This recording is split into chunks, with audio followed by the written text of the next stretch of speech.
Salam alaikum. I want to thank everybody for helping me get to 1,000 followers overnight. MashaAllah. The brothers and sisters came through it. I thank you for allowing me to get to 1,000 followers. Now we can start going live. So don't forget, guys, don't forget to like, follow, and you're definitely going to learn. And remember, join the Patreon. The notes that in this video today, and all the other ones are on my Patreon. They're all listed out. You can have the list of all the contradictions and other good arguments and debates that you can use for your own personal study or your own personal dialogues and debates. So without further ado, let's get to today's contradiction. All right. Remember, we're using the Quranic method. And in the future, I'm going to make a video showing that the Bible also fails the Bible method of testing if something is the word of God or not. But right now with the Quranic method, which is if there are many contradictions in a book that is claiming to be from God, you will see that it's not from God if it has a lot of contradictions. So now let's get to today's contradiction. The question, who was chosen from amongst the disciples to go to the Gentiles? Well, according to Acts chapter 15, verse 7, Peter says that God had chosen him. Key words, God chose Peter to go to the Gentiles. Look what it says, Acts chapter 15, verse 7.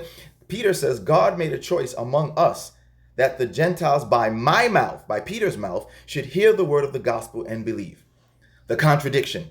Paul contradicts Peter outright. Look at Galatians. As you can see, Galatians is a book of Paul. Look at Galatians chapter 1, verse 1. It's clear that Paul is the writer of this letter. Now let's go to Galatians chapter 2, verse 7. Look what Paul says. Paul says, on the contrary, he even uses the word on the contrary. He's contradicting. On the contrary, Paul says, God chose me to go to the Gentiles, just as he chose Peter to go to the Jews. This is both a lie and a contradiction, because Peter was clear. God chose him not to go to the Jews, but to go to the Gentiles. He said, by God chose me, Peter, that by my mouth, by the mouth of Peter, the Gentiles would hear the gospel and believe.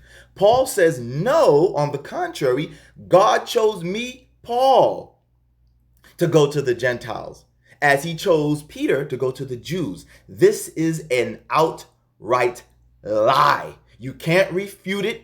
You can't debunk it.